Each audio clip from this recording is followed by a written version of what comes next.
감사합니다. 한 주의 교과를 정리하는 시간이네요. 다음 주부터는 새로운 교과로 만나겠습니다.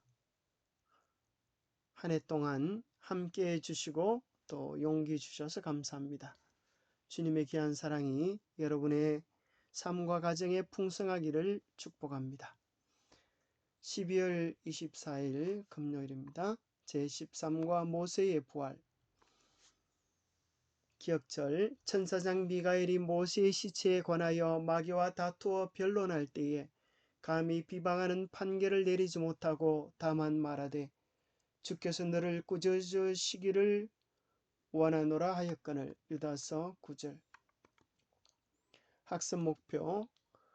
죄 많은 우리들이 구원받고 부활할 수 있는 이유는 십자가 은혜 때문임을 깨닫는다.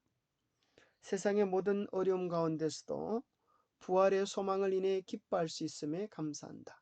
행하기. 예수 그리스도를 믿는 모든 자들에게 약속된 부활의 기쁜 소식을 세상에 전하며 살아간다.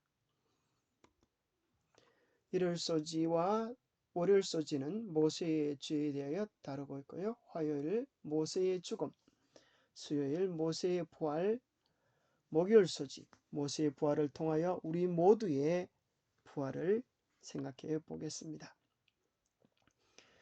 일요일과 월요일 소지입니다. 첫째 달에 이스라엘 자손 곧 온 회중이 신광야에 이르러 백성이 가데스에 머물더니 미리암이 거기 죽음에 거기에 장사되니라. 회중이 물이 없으므로 모세와 아론에게로 모였더니라. 백성이 모세와 다투어 말하여 이르되 우리 형제들이 여호와 앞에서 죽을 때에 우리도 죽었더라면 좋을 뻔하였도다. 너희가 어찌하여 여호와의 회중을 이 광야로 인도하여 우리와 우리 임금이 다 여기서 죽게 하느냐? 우리와 우리 짐승이 다 여기서 죽게 하느냐? 너희가 어찌하여 우리를 애굽에서 나오게 하여 이 나쁜 곳으로 인도하였느냐? 이곳에는 파종할 곳이 없고 무화과도 없고 포도도 없고 석류도 없고 마실 물도 없도다. 이제 그의 약속의 땅에 도달하였기에 하나님은 그들에게 물을 멈추신 것입니다. 그런데 이스라엘 백성들은 애굽에서 출발할 때부터 가나안에 도달할 때까지 매번 문제가 발생할 때마다 불평과 원망을 하는 것입니다. 이제껏 잘 참았던 모세와 아론도 더 이상 참지 못하고 그들에 대하여 분한 말을 가지고 하나님의 명령에 대하여 온전히 순종하지 못하게 되어집니다. 기적적으로 물이 솟아나는 일이 중지된 것은 광야의 유랑 생활이 끝났다는 징조로서 기뻐해야만 하였다. 그들이 불신으로 눈물지 않았더라면 그들은 이 일을 깨달았을 것이다. 그러나 하나님의 언약의 성취의 증거가 되었을 바로 그것이 의심과 불평의 원인이 되었다. 하나님의 축복마저도 의심과 불평의 마음을 가지는 사람들에게는 불평과 원망거리가 되었습니다. 우리는 이스라엘 백성들처럼 그렇게 되지 않으려고 하면 하나님을 향한 변함없는 신실함을 가져야겠습니다. 첫 번째 모세의 죄는 모세의 분노였습니다. 물은 군중이 넉넉히 마실 만큼 많이 흘러나왔다. 그러나 모세는 큰 과오를 범했다. 모세는 분노한 감정으로 말했고 그의 말은 하나님께서 모욕을 당하셨기 때문에 발한 거룩한 어분이라기보다 오히려 인간적 격정의 표출이었다. 이 비난은 잘못이 아닌 사실이었으나 사실일지라도 분노하거나 조급하게 말하지 말아야 했다. 우리는 참으로 얼마나 자주 이러한 언어의 실수를 저지를 때가 많습니까? 조급하거나 분노한 말로 하나님의 품성을 잘못 드러내지 않도록 우리는 늘 주님의 십자가를 바라봐야 되겠습니다. 외부적 자극이 올 때 우리는 그저 생각 없이 반응하지 말고 그 가운데 공간을 만들어서 우리 주님의 십자가를 생각해야겠습니다. 주님은 이럴 때 어떻게 대하셨을까? 나를 죽도록 사랑하신 그 은혜, 그 구원, 그 사랑을 아는 우리는 일할 때 어떻게 반응해야 할까를 깊이 생각해보고 주님께서 주시는 가장 좋은 것들을 선택할 수 있을 때 우리의 삶은 복음의 감화력을 가진 삶으로 변화될 수 있을 것입니다. 두 번째, 모세의 죄는 불신을 드러내었습니다. 하나님은 나를 믿지 아니하고라고 말씀하셨습니다. 모세와 아론이 백성들처럼 하나님을 불신하고 반역한 것은 아니었지만 백성의 지도자로서 사람들 앞에서 하나님의 품성을 온전히 드러내지 못하고 교만하게 자신의 혈기대로 행한 사실을 두고 하나님은 불신했다라고 말씀하고 계십니다. 우리는 우리 주변 사람들에게 하나님의 사랑의 성품을 잘 드러내는 그 우리 되어야겠습니다. 우리의 교만이, 우리의 조급함이, 우리의 연약함이 불신의 모습을 나타내지 않도록 해야겠습니다. 모세의 세 번째 죄는 반석을 2번 친 것이었습니다. 주님은 명령하시기를 반석에 명령하여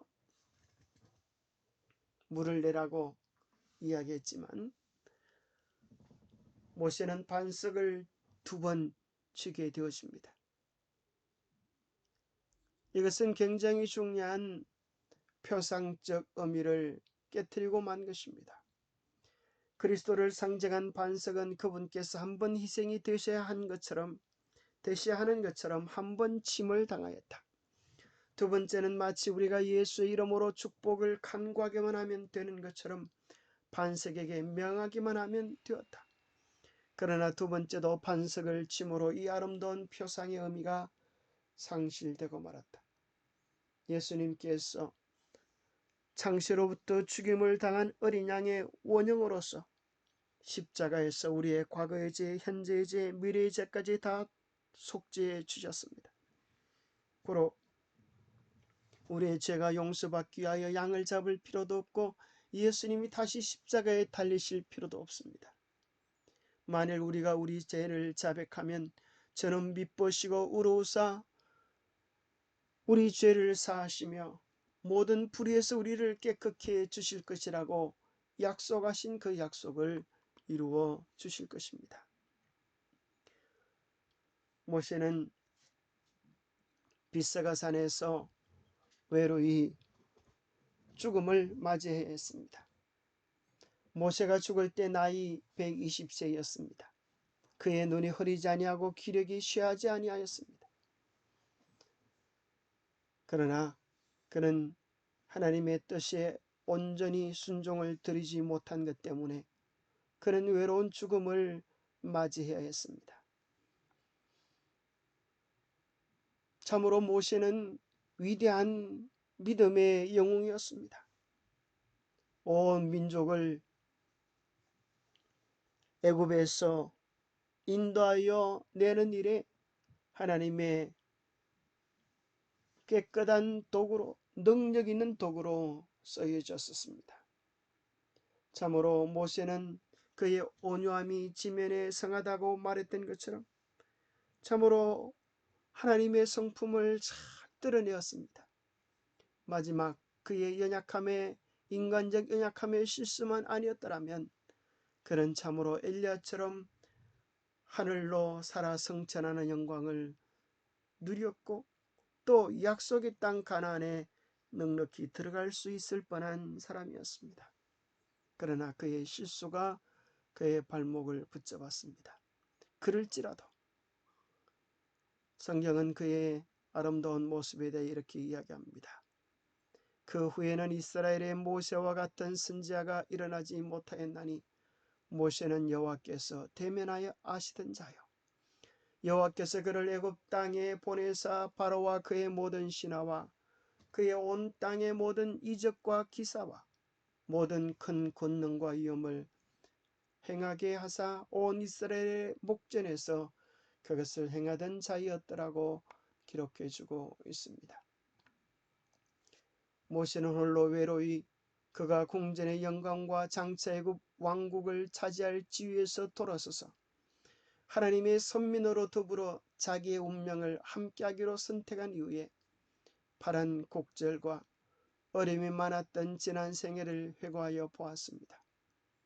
모세는 선민을 위하여 베푸신 하나님의 능력의 큰 이적들과 유랑하고 반역하던 세월 동안에 하나님의 오래 참으셨던 자비를 바라보았습니다. 하나님께서 이스라엘을 위하여 행하신 모든 일에도 불구하고 또 자신의 기도와 노력에도 불구하고 애굽을 떠난 사람들 가운데 갈렙과 여호수아 두 사람만이 약속의 땅에 들어갈 수 있게 되었습니다. 모세는 자기의 노력의 결과를 회상하여 볼 때 그의 시련과 희생의 생애는 거의 헛된 것처럼 여겨졌습니다. 하나님은 그의 실수로 인하여 가나안에 들어가지 못하게 하셨고 장례식조차도 없었습니다. 그리고 그의 시체는 아무도 알지 못하는 곳에 매장되어져야 했습니다. 그는 그가 했던 수고에 대하여 이 땅에서 어떤 상도 받지 못하고 그의 마지막 시간 함께해 줄 가족도 친구도 없이 쓸쓸한 시간, 외로운 죽음을 맞이해야 했습니다. 그러나 감사한 사실은 그 시간에 하나님이 함께 하셨다는 사실입니다. 하나님을 믿는 백성들에게 외로움이란 존재하지 않습니다. 내가 세상 끝날까지 너희와 항상 함께하리라는 주님의 약속이 계시기 때문입니다.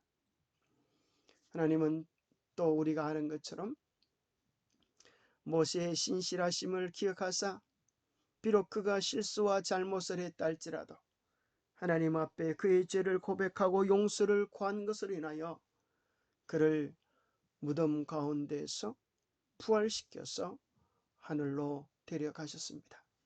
우리는 그 증거를 마태복음 17장에서 나오는 변화산에서 발견하게 됩니다. 그리고 베드로는 그 변화산의 사건을 재림의 예고편이라 그렇게 이야기해 주고 있습니다. 우리가 여러분에게 우리 주 예수 그리스도의 권능과 재림을 알려드린 것은 교묘하게 꾸민 신화를 따라 산 것이 아닙니다. 우리는 그의 위엄을 눈으로 직접 본 사람들입니다. 더없이 영광스러운 분께서 그에게 말씀하시기를 이는 내 사랑하는 아들이요 내가 좋아하는 아들이다 하실 때에 그는 하나님 아버지께로부터 존귀와 영광을 받았습니다. 예수님께서 변화산에 계실 때 그의 곁에 두 사람이 있는 것을 베드로와 야고보 요한은 보았습니다. 한 사람은 엘리야요 한 사람은 모세였습니다. 엘리야는 살아서 예수 그리스도를 맞이할 자의 대표자였고 모세는 죽었다가 예수님이 재림하실 때 부활할 자들을 대표하는 사람이었습니다. 유다서 1장 9절에는 모세의 시체에 관하여 천사장 미가엘과 마귀와의 다투는 변론에 대한 이야기를 하시면서 주께서 죄로 트집 잡는 마귀를 꾸짖으시기를 원한다고 이야기해 주고 있습니다. 목요일 소지 우리 모두의 부활 고린도전서 15장 부활장에는 예수 그리스도의 부활이 없다면 무슨 일이 일어날까에 대한 아주 심각한 문제를 하면서 바울 사도는 기독교의 가장 중요한 것들을 다 그렇습니다. 부활이 없으면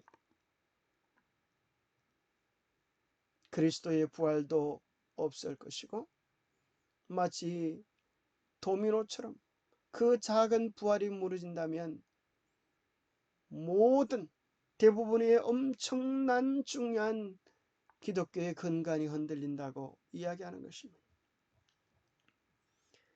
부활이 없다면 그리스도 부활하지 못했을 것이고, 우리가 전파하는 모든 것들이 다 헛되고, 우리의 믿음도 헛되고, 우리는 거짓 정인으로 드러날 것이고, 십자가에서 우리를 위한 속죄도 부활을 통하여 다시 확정되어지는데 우리는 죄도 속죄받지 못하게 될 것이고, 예수님이 부활시켜 주실 줄 알고 주님 안에서 잠들었던 모든 자들의 소망이 헛되고, 이 세상에서 우리가 가장 불쌍한 자가 될 것이라고 이야기해 줍니다. 그러나 걱정할 필요가 없습니다. 왜냐하면 예수 그리스도의 부활은 실제적인 사실이고, 그리스도께서 죽은 자 가운데서 다시 살아나사 잠자는 자들의 첫 열매가 되셨던 것처럼, 이제 그리스도 안에서 모든 사람이 부활할 것에 대한 새 생명에 대한 약속과 보증이 되기 때문입니다. 예수님의 부활에 대하여 우리는 충분한 증거들을 가지고 있습니다. 부활한 예수님을 본 사람이 500명 이상이나 됩니다. 그리고 그의 후손들은 부모로부터, 조상들로부터 전해들은 그 부활의 사건을 부인할 수가 없었어. 카타콤베라고 하는 지하 묘소 속에서 300년 동안 600만 명이 살다가 죽어간 무덤이 있습니다. 세상 역사는 예수님의 부활 때문에 BC와 AD로 나눠지게 된 것입니다. 부활을 통하여 예수님이 하나님의 아들 되심이 증거된 것입니다. 부활이 없다면 기독교는 더 이상 존재할 수 없습니다. 12명의 제자는 십자가에 예수님이 달릴 때 제각기 살기 위하여 도망을 쳤습니다. 그들이 주님을 위하여 목숨을 초계처럼 부릴 수 있었던 이유는 부활한 예수 그리스도가 그들을 만나서 일시적인 인생보다 영원한 삶이 얼마나 더 중요한가 하는 사실을 친히 보여주셨기 때문입니다. 뿐만 아니라 겨울은 죽음의 계절이지만 봄이 되어 온 천지를 단장하는 꽃들은 예수 그리스도의 부활이 사실이라고 하는 것을 천년계들 속에서 우리에게 이야기해 줍니다. 그럴 뿐 아니라 부활한 예수 그리스도를 마음의 구주로 모시고 살아가는 사람들의 삶의 변화는 예수 그리스도를 부활시킨 성령이 그들 안에 함께 하신다고 하는 증거들입니다. 우리는 하나님이 얼마나 자비하신지, 얼마나 위대한 분이신지 모세의 생애를 통하여 깨닫게 되었습니다. 모세의 부활은 우리의 부활입니다. 예수님의 그 십자가의 자비와 긍휼 속에서 우리의 죄가 용서받고 예수님의 부활 속에서 우리는 우리의 부활을 볼 수 있게 되었습니다. 기도하겠습니다. 하나님 아버지, 오늘 모세의 위대한 생애의 마무리 장면을 통하여서 우리가 무엇을 마음에 두고 살아야 하는지 다시 한번 깨닫게 주셔서 감사합니다. 우리로 하여금 전적으로 주님을 의지하게 하여 주시옵소서. 한순간도 방심하지 않도록 우리를 도와주옵소서. 우리를 자극하는 것들 속에서 중심을 잃지 않도록 늘 우리의 시선을 주님께 고정시킬 수 있도록 도와주시옵소서. 비록 모세가 실수했음에도 불구하고 우리 주님 용서하셔서 무덤 가운데서 부활시켜 주셔서 감사합니다. 죄로 인해 영생을 상실한 우리들일지라도 예수님을 믿는 믿음을 통해 부활의 소망을 가지며 살아갈 수 있게 도와주심을 인하여 감사합니다. 그 위대한 소망의 삶 가운데서 주님을 바라보며 주님의 이름을 자랑하며 주님의 품성을 나타내는 참된 남은 무리로 아름답게 이 땅을 살아갈 수 있도록 축복하여 주시옵소서. 우리의 시선이 매일 주님을 바라보며 주님을 닮아가도록 복 주시옵기를 우리 주 예수 그리스도 이름 어지하여 간절히 간구하옵나이다. 감사합니다. 여러분의 가정마다 생애마다 하나님의 귀한 사랑과 함께 하심이 같이 하시기를 축복합니다. 감사합니다.